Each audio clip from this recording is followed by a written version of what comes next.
centre d'accueil, ma vie était vraiment bousculée, bouleversée.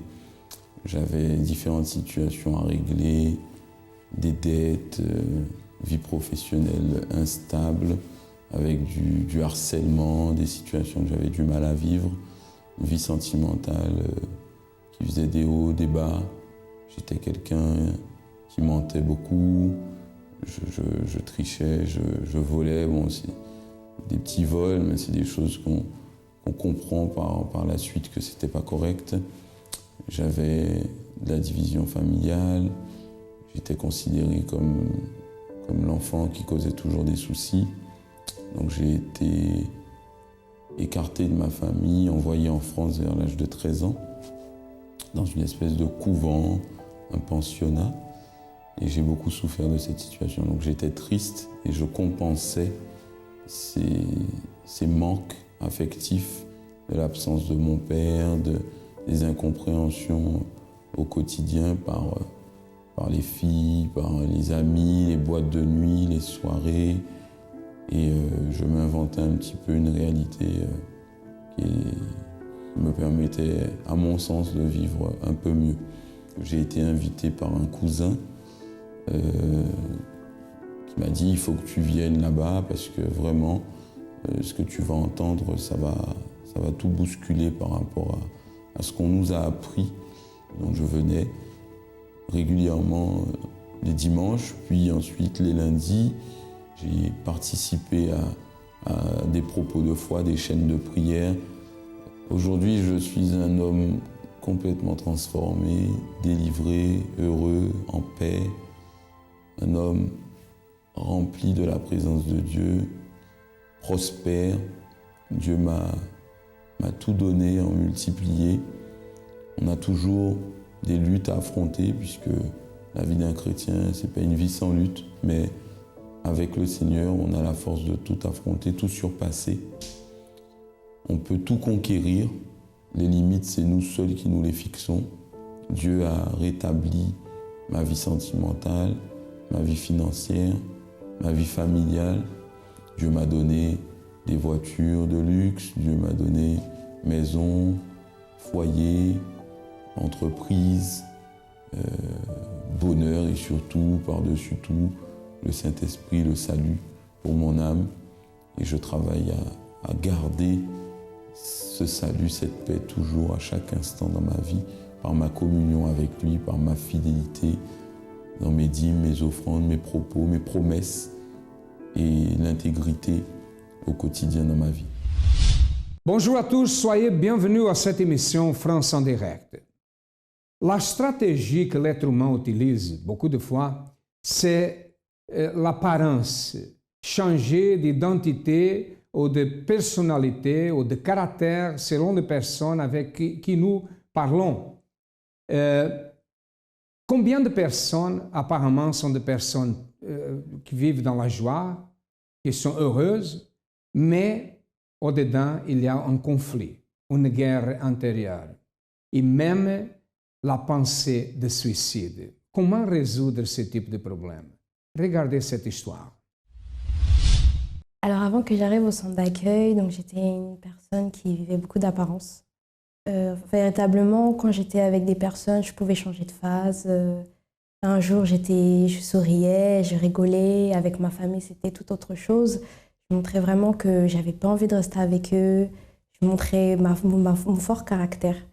Mais avec les personnes avec qui j'étais le plus proche, mes amis d'enfance, j'étais sage, calme. Elles ne savaient pas cette partie cachée de moi. Et donc vraiment avec les fréquentations qu'il ne fallait pas, je faisais des choses qui ne me ressemblaient pas du tout. J'allais, je traînais, je n'allais pas à l'école, j'allais tout en soirée. J'étais là juste pour me montrer parce que j'allais en soirée, mais moi, je n'étais pas là pour s'amuser, pour boire, être ivre. J'étais juste là pour dire que j'étais présente. C'était juste véritablement une apparence que je me donnais. En fait, je n'allais pas à l'école, je traînais, véritablement je traînais. Ma famille, on en avait marre parce que j'ai commencé très jeune, vers 13 ans, 14 ans. Je traînais. Ils ne savaient pas où j'allais, avec qui j'étais. Il y a des fois, je pouvais rester dehors et ne pas rentrer chez moi. Pourtant, ils étaient là à me dire, faut que tu arrêtes, on ne sait pas ce que tu deviens, faut que tu te réveilles parce qu'un jour ou l'autre, ça, il peut t'arriver quelque chose. Et c'est vrai qu'ils n'avaient pas tort parce qu'une fois, j'ai failli me faire violer par une bande de garçons. Et depuis ce jour-là, j'ai été marquée et je me suis dit, il faut que j'arrête parce que je ne suis pas ce genre de fille qui aime bien tout le temps être vue par les garçons. J'enchaîne les garçons comme ça. Non, pas comme ça. J'ai fait 3 tentatives de suicide. Donc en fait, ce qui m'a poussée à faire ces tentatives, c'était un enchaînement d'événements. Voilà, j'étais dans ma vie sentimentale, ça allait pas. Et dans ma vie familiale, c'était le chaos. J'avais la haine contre mon père. Mon père n'était plus à la maison, donc il avait quitté ma mère. Suite à cela, il y a eu beaucoup de problèmes. Je ne parlais pas du tout à ma sœur depuis 11 ans, depuis que j'étais toute petite. Et ça m'avait beaucoup marqué. Et ma famille, ils n'étaient pas proches de moi. Ils ne demandaient pas comment j'allais. C'était plus ah, ça va, Léonie, ça va. Et ça m'a beaucoup marqué parce que je n'avais pas de repères. Moi, j'étais plus avec les personnes avec qui je sortais. Et c'était dur pour moi. Donc après, j'ai décidé de faire ces tentatives. J'ai ingéré des médicaments et de l'alcool. Donc les 2 premières fois, c'était pas les plus pires. Mais la dernière, j'étais vraiment décidée. J'ai pris tout ce que j'ai trouvé chez moi, forte dose, et je suis sortie dehors. J'ai erré, je marchais dans la rue, je sais pas où j'allais. Et vraiment, quand j'étais à l'hôpital, c'était comme si pendant 2 jours, j'étais dans le coma.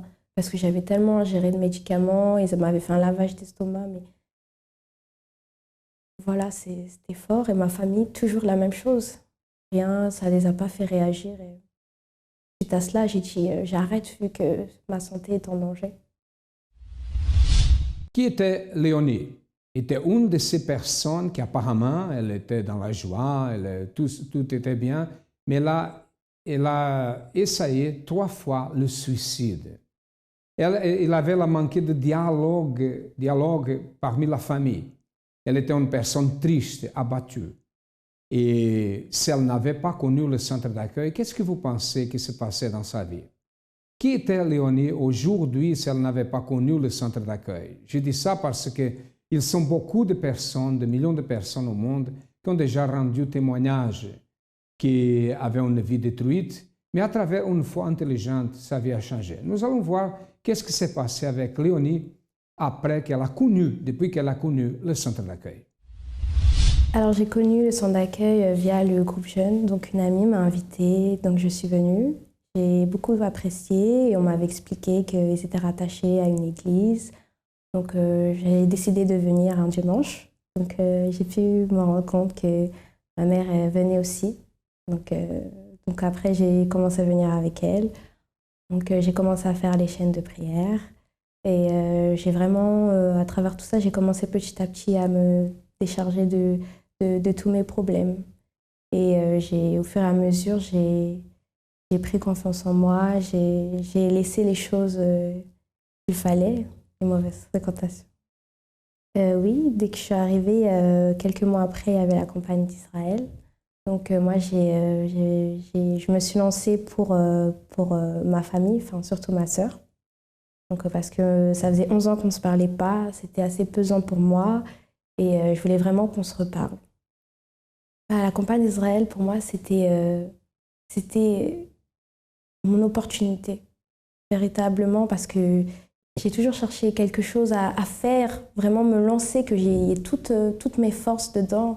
Et j'ai toujours cherché, étant plus jeune ou en faisant quelque chose, mais j'ai jamais réussi à autant mettre ma force, tout mon courage, toute mon assurance. Et ça a été vraiment pour moi mon opportunité.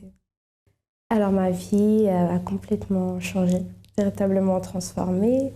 Déjà avec ma famille, mon père, tout va bien, on a une bonne relation. Ma sœur, maintenant, on se parle, on est très proches. Maintenant, elle est au centre d'accueil depuis cette année, donc tout va bien. Après tout le reste, tout va bien. Je me valorise, je montre plus cette image qui n'est pas moi. Je suis véritablement la Léonie que j'ai toujours voulu être. Je vois les choses différemment. Je n'ai plus peur d'avoir des objectifs. Moi qui n'aimais pas l'école, maintenant j'ai la vision, j'étudie, j'ai des projets pour ma vie professionnelle et maintenant tout va bien. Les envies de suicide, il n'y en a plus du tout.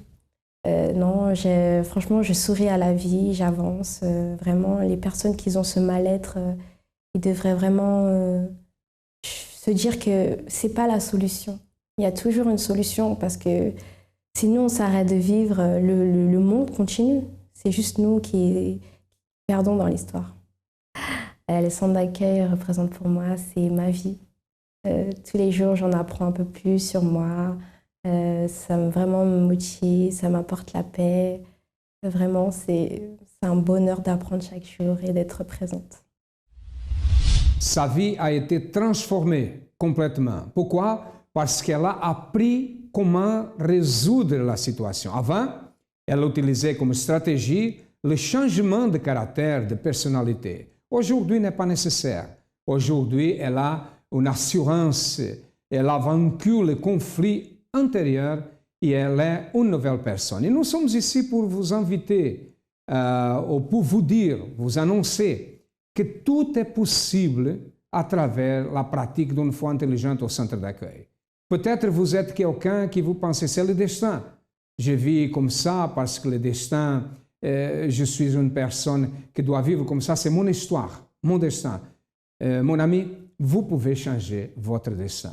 Sommes nous qui changeons le destin. Léonie a changé son destin et vous pouvez faire la même chose. Les portes du centre d'accueil sont ouvertes du matin au soir, de lundi à lundi. Nous ne fermons pas. Pour nous, n'a pas de férié. Pour nous, n'a pas de congé. Nous sommes là pour vous aider. Nous allons maintenant écouter le témoignage d'une autre personne qui a participé à la campagne d'Israël. Avant, j'étais une fille triste, colérique, renfermée, qui n'avait pas d'objectif dans la vie, qui était toujours négatif. Donc, même par rapport à ma fille aussi, c'était pareil, négatif sur tous les points. Donc, pas d'amitié, de lien mère-fille, j'avais rien. Enfin, il n'y avait pas d'amour mère-fille. Dans ma famille, j'avais pas de lien familial en fait avec ma mère, mon père. De base, j'étais pas un enfant voulu de base. Dès que j'ai su cela, donc ça a fait un chamboulement dans ma tête. Et tous les côtés positifs étaient et c'est passé en transformation négatif. J'ai toujours persévéré à connaître mon père parce que je sais qu'il avait des enfants, mais je voulais connaître aussi mes frères et sœurs, de connaître mon père. Donc de ce fait, j'ai fait des recherches à l'âge de mes 18 ans. J'ai cherché partout. Et donc là, j'ai trouvé mon père. Et là, j'ai fait ma connaissance de mon père et de mes frères. Et de cela, j'ai vu que aussi de côté de mon père, tout n'allait pas aussi. Donc du fait que le plus grand de mes petits frères n'allait pas aussi, c'est quelqu'un qui était très renfermé et qui avait les mêmes problèmes que moi, très négatifs aussi. Et donc il vivait une vie marginale en fait. Donc c'est-à-dire qu'il était toujours avec ses amis, toujours en train de fumer, était drogué et buvait de l'alcool. À travers tout cela, donc j'ai pu voir que j'avais vraiment besoin d'aide. Donc tout ça a déclenché que j'ai une collègue avec qui je discutais beaucoup, donc il m'a conseillé. Ça m'a pris une année pour venir en fait, pour comprendre que j'avais vraiment besoin de Dieu. J'avais entendu parler de la campagne d'Israël du mois de juillet 2013, donc je ne savais pas comment ça se passait pour la campagne d'Israël. Donc on m'a expliqué et de là j'ai décidé de vraiment me changer mon intérieur parce que j'essayais de changer mon identité. Parce que tout ce qui s'est passé, moi, je voulais enterrer justement l'ancienne Céline. Donc à travers cette campagne, j'ai commencé à me donner, à persévérer et à avoir justement un changement d'identité, une transformation en moi. Ensuite, j'ai fait aussi les propos de prière, donc spécialement le jeudi par rapport à la famille. La campagne d'Israël, franchement, m'a permis de changer mon être en fait, de voir comment l'ancienne et la nouvelle Céline. C'est-à-dire que franchement, la campagne, c'est vraiment donner tout ce que je pouvais en tant que prière, jeûne. Franchement, jeûner, c'était vraiment dur, mais j'ai tenu, persévérer dans ce jeûne. Et ensuite, au niveau sacrifice. Le sacrifice, c'est quelque chose qui, c'est vrai, qu'au début, on sent qu'on n'a pas besoin, mais au fond, oui, on a besoin de sacrifier. Pourquoi? Parce que c'est à travers notre sacrifice que tout change et qu'on voit comment Dieu peut agir dans notre vie. Maintenant, je suis plus en communion, je prie plus, je détermine justement pour avoir justement au-delà justement de cette transformation et que ma vie spirituelle avec mon Père, c'est que du bonheur, que une grande joie en moi. Et vis-à-vis de ma famille aussi, à travers les chaînes de prière, il a transformé, il a changé aussi mon petit frère. Parce que lui qui était dans la drogue, lui qui était dans l'alcool, là, et qui limite, il s'occupait de ses enfants. Maintenant, il s'occupe de ses enfants, il va chercher ses enfants à l'école, il va chercher ma belle-sœur à son travail. Et même avant, il traînait toujours avec ses amis, même pour aller en vacances familiales, mais il était toujours avec ses amis. Mais maintenant, il va en vacances avec sa femme et ses enfants. Ma fille aussi, elle est contente. Elle vit la parole de Dieu, elle est au PEB. Et là, franchement, même les tatas me disent qu'elle a vraiment changé, transformé. Et c'est plus la capricieuse qu'ils ont connue auparavant. Maintenant, c'est une fille joyeuse et pleine d'entrain. Donc voilà. Le centre d'accueil, c'est à la fois une famille, une école et une grande famille.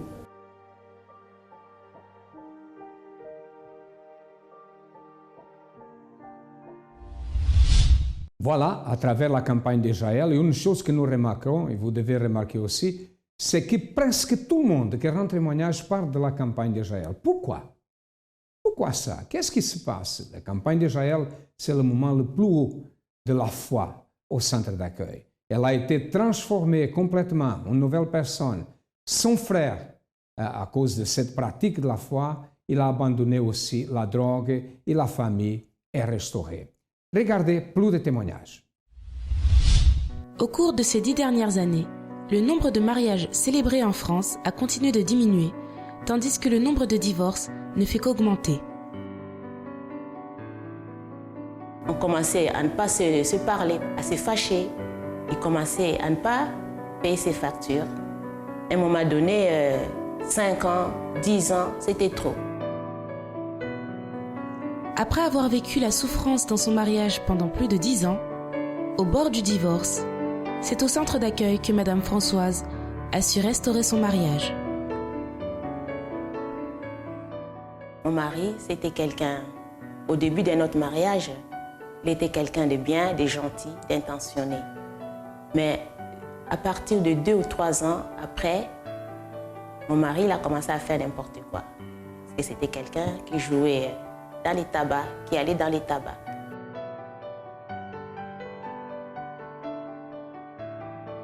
Il commençait à ne pas payer ses factures, les loyers, toutes les factures de la maison. On commençait à se fâcher, on commençait à ne pas se parler. Quand j'apprenais les dégâts qu'il faisait, je l'aidais toujours à payer les factures. À un moment donné, 5 ans, 10 ans, c'était trop. Je me suis dit, c'était pas une bonne vie et je ne pouvais pas continuer avec lui. Mais quand j'avais pris cette décision-là, j'ai commencé à imaginer de les quitter. À ce moment-là, on a trouvé quelqu'un qui nous a donné une revue du Centre d'accueil universel. Et par curiosité, on s'est dit, comme dans notre vie, il n'y a rien qui marchait, il fallait qu'on aille dans la présence des dieux. On est venus tous les deux dans la présence des dieux. On a commencé à écouter la parole. Le serviteur nous a dit qu'est-ce qu'il fallait faire. Faire les chaînes de prière. On a commencé par cela. Tous les jours, on venait. Mais mon mari, malgré cela, il continuait toujours à aller dans les tabacs. Alors, j'ai demandé au Seigneur qu'il transforme mon mari. Parce que je voulais que c'est cet homme-là qui soit une autre personne. Je l'ai invité. Je l'ai invité juste à la recherche du Saint-Esprit. À un moment donné, il a hésité, mais après, il est venu. Et ces jours-là, Dieu il a opéré. Et à partir de là, j'ai trouvé que Dieu il avait fait un miracle. Il a transformé complètement mon mari. Et aujourd'hui, on parle, parce qu'avant, il ne parlait pas. Il ne vole plus les chèques. Quand il a besoin de quelque chose, il me demande. Et maintenant, c'est lui qui fait tout. Parce qu'avant, c'est moi qui faisais tout. Qui payait les dettes, qui faisait des courses. Maintenant, c'est lui qui paye les dettes malgré que je l'aide un peu. C'est lui qui fait des courses, c'est lui qui fait tout. C'est fini. Il ne joue plus au tiercé. C'est fini. C'est fini ces trucs-là. Et lui, aujourd'hui, c'est quelqu'un de complètement transformé. C'est un père de famille. Maintenant, mon mariage, je peux dire que mon mariage est béni.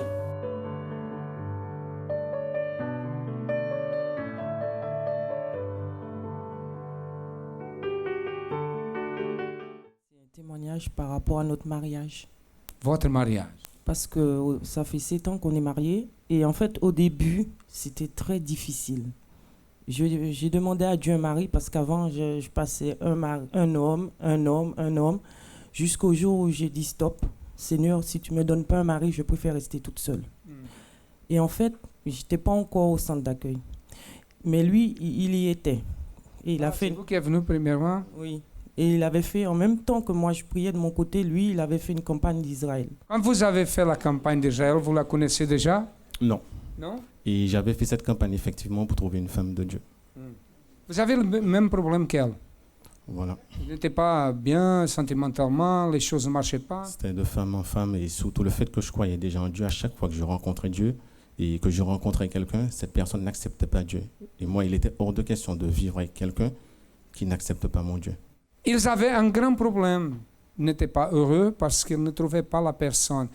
Elle n'était pas heureuse parce qu'elle a eu beaucoup de déceptions, n'est-ce pas? Oui, beaucoup. Et des agressions même? Des agressions physiques, des agressions sexuelles, enfin beaucoup de choses en fait dans ma vie. Oui. Et quand je suis arrivée, en fait, après je l'ai suivi, je suis venue au centre d'accueil. Et j'ai parlé avec les pasteurs, les ouvrières, ils m'ont dit il faut lutter pour ma délivrance. Donc du coup, moi je me suis investie vraiment à 100% dans ma délivrance. Je me suis donnée à Dieu. Tout ce que le pasteur me disait, tout ce que les ouvrières me disaient, je faisais. Même si c'était difficile, qu'il fallait sacrifier sa vie, il fallait abandonner tout ce qui était négatif. Il fallait pardonner surtout, c'est ce que j'ai appris en premier quand je suis arrivée à l'église, qu'il fallait pardonner à ces gens qui m'avaient violée. C'était très difficile, mais j'ai réussi à le faire parce que je voulais avancer avec Dieu. Parce que sans le pardon, je n'aurais rien reçu de lui. Okay. Je vais parler avec lui. Vous avez fait la campagne d'Israël, une femme, la femme de ma vie. Comment c'est passé? Elle est entrée, vous l'avez vue? C'est là, c'est ça? Comment c'est passé? C'est-à-dire, on avait une amie en commun, chez qui, quand je suis arrivé sur la métropole, j'avais stocké des choses avant d'avoir ma maison. Et je devais passer récupérer ces choses-là le jeudi. Finalement, j'ai été le mardi. Et le mardi, elle s'est retrouvée là-bas avec des amis en commun. On a discuté. Vous savez, il y a eu une coïncidence. Le jour où on s'est rencontrés, j'avais des chaussures noires, elle avait des chaussures noires, moi un jean bleu, un pull rouge. On était habillés pareil. On était habillés pareil, de la même origine des Antilles. Je ne peux pas expliquer, mais Dieu m'a montré que c'était elle. La preuve en est, aujourd'hui, on est là dans la présence de Dieu. Et vous, quand vous l'avez vu, comment ça s'est passé? J'ai dit, je ne veux pas celui-là. Je n'en voulais pas. J'en veux pas. Jusqu'au jour où on faisait que parler de Dieu. Vous avez fait bien. Vous savez, si vous avez dit oui à première, peut-être les choses ne marchaient pas bien aujourd'hui, n'est-ce pas? Parce que tout ce qui est facile, c'est dangereux. Vous êtes marié depuis combien de temps? 7 ans. 7 ans déjà? Oui, oulala, c'est déjà bonne chose. À travers quoi? La campagne d'Israël. Oui, à travers une campagne d'Israël que j'ai faite. Amen. Grâce à Dieu.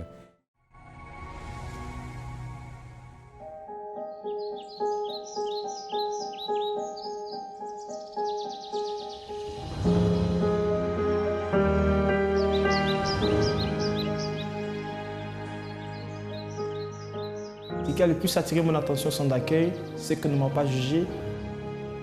On m'a simplement ouvert les bras et on m'a accueilli. C'était différent, totalement différent.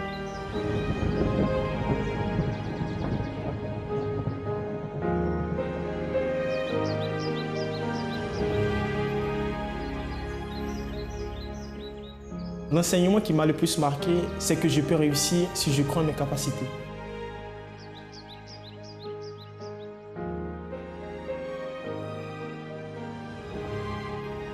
Quand les personnes arrivent au centre d'accueil, elles peuvent vraiment changer.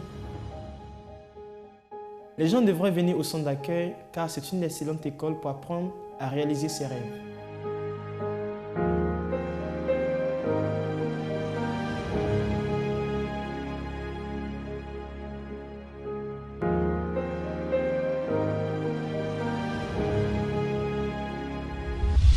et nous arrivons à la fin de cette émission. Nous attendons, nous espérons que cette émission vous a aidé. Si vous avez besoin de notre aide, nous sommes là pour vous aider. Nous sommes situés dans quelques villes de France, dans le Grand Paris. Il y a beaucoup d'adresses que vous pouvez chercher le plus proche de vous. Et notre siège, le siège du centre d'accueil, est situé au 254 de rue du Faubourg Saint-Martin, au 10e arrondissement. Qu'est-ce qu'il est nécessaire que nous fassions? Qu'est-ce que c'est nécessaire que nous fassions ici pour que vous puissiez suivre le bon chemin, la bonne voie? Nous vous attendons si vous avez besoin de notre aide. À demain et que Dieu vous bénisse à tous abondamment.